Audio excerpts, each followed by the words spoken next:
வணக்கம். நான் பார்த்தேன் சமைத்தேன் நல்ல பொன்னி. இன்றைக்கி கிருஷ்ணருக்கு ஒரு பிரசாதம் தான் பண்ணினேன். அது எப்படி பண்ணினேன்னு சொல்கிறேன்.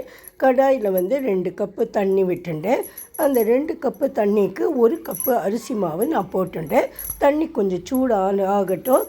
தண்ணி சூடானதுக்கப்புறம் இதில் கொஞ்சம் ஒரு சொட்டு உப்பும் கொஞ்சம் எண்ணெயும் நம்ம விட்டுட்டு அது கொஞ்சம் நல்லா தழைச்சதுக்கப்புறம் கொஞ்சம் கேஸை சின்னதாக்கிட்டு அதில் 1 கப்பு அரிசி மாவை நம்ம போட்டுக்கலாம்.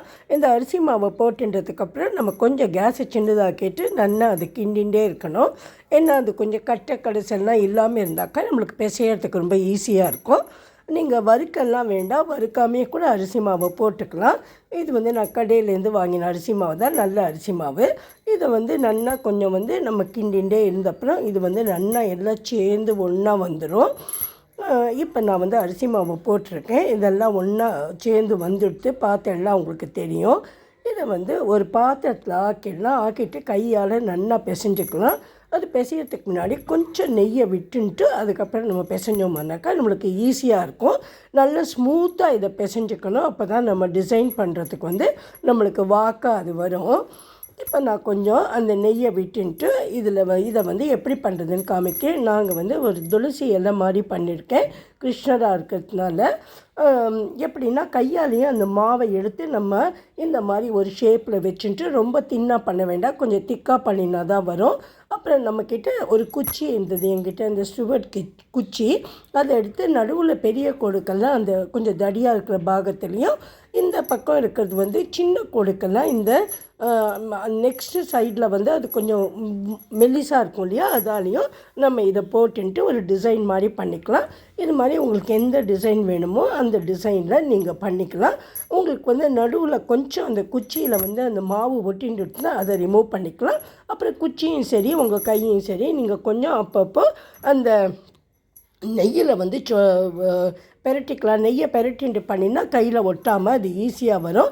நான் நெய்யை தான் நெய்யை தொட்டுண்டு பண்ணினேன். அடுத்தது சின்னதாக ஒரு பூ மாதிரி பண்ணியிருக்கேன். இதுவும் அதே மாதிரி தான் நான் 4 சைடும் இந்த மாதிரி வச்சுட்டு அதுக்கப்புறம் அது கொஞ்சம் ஜாஸ்தியாகும் இல்லையா மாவு, அதை நான் ஒரு சின்ன இந்த கத்திரியை வச்சுட்டு கட் பண்ணி எடுத்துகிட்டு அப்புறம் உள்ளுக்குள்ளே அந்த சங்கு சக்கரம் இருக்கும் இல்லையா, அதுக்காக இது மாதிரி பண்ணிட்டுருக்கேன். அந்த கோடு போட்டுட்டு இது சுவாமிக்கு கொடுக்கறதுக்கு ஒரு பிளேட் மாதிரி வேணும் இல்லையா, அதனால தம்பால் நடுவில் கொஞ்சம் அதை இந்த கட்டை வேலால் அமைக்கிட்டு மற்ற பாகத்துக்கெல்லாம் அந்த கோடாக போட்டுன்ட்டு 4 பக்கமும் நான் அதுக்கு ஒரு ஸ்டாண்டு மாதிரி நிற்கணும் இல்லையா, அதனால் 4 பக்கமும் இந்த மாதிரி அதை சேர்த்து விட்டுருக்கேன். இது அதே மாதிரி தான் இன்னொரு பூ பண்ணியிருக்கேன். ஆனாக்கா இது சைடு கட் பண்ணியிருக்கேன். இது சைடு கட் பண்ணதை அந்த டிசைனை அந்த குச்சியாலேயே போட்டுன்ட்டு அப்படியே வச்சுட்டு இது மாதிரி எனக்கு தெரிஞ்ச மாதிரியும் எனக்கு வந்த மாதிரியும் டிசைன்ஸ் எல்லாம் நான் பண்ணியிருக்கேன். இப்போ பார்த்தீங்கன்னா எல்லாத்தையும் தட்டில் வச்சுட்டேன். அடுத்ததாக நம்ம என்ன பண்ணணும்னா எண்ணெயை வச்சுட்டு இதெல்லாம் நல்லா பொன்னிறமாக போட்டு எடுக்கணும். நீங்கள் உங்களுக்கு வேணும்னா நெய் கூட வச்சுக்கலாம். ஆனால் நான் எண்ணெயிலே தான் பொரிச்சு எடுத்தேன். தேங்காய் எண்ணெய் வச்சுட்டுருக்கேன். தேங்காய் எண்ணெய் வச்சுட்டு இருந்துட்டு கொஞ்சம் எண்ணெய் நல்லா புகஞ்சதுக்கப்புறம் கேஸை சின்னதாக்கிட்டு நிதானமாக அதை பொரித்து எடுத்துடனே எல்லாத்தையும் பொரித்து எடுத்துட்டேன். இது கொஞ்சம் அதுக்கு பாகு வச்சுருக்கேன். அந்த தண்ணியை விட்டுட்டு அதில் கொஞ்சம் ஜாகரி பவுடர் எங்கிட்ட இருந்தது, அதையும் போட்டுட்டு அதில் ஏலக்காயும் போட்டு வச்சுருக்கேன். ஒரு தடைச்சா போதும், பெருசாக இந்த பாகு 1 ஸ்ட்ரிங் 2 ஸ்ட்ரிங்லாம் எடுக்க வேண்டாம்.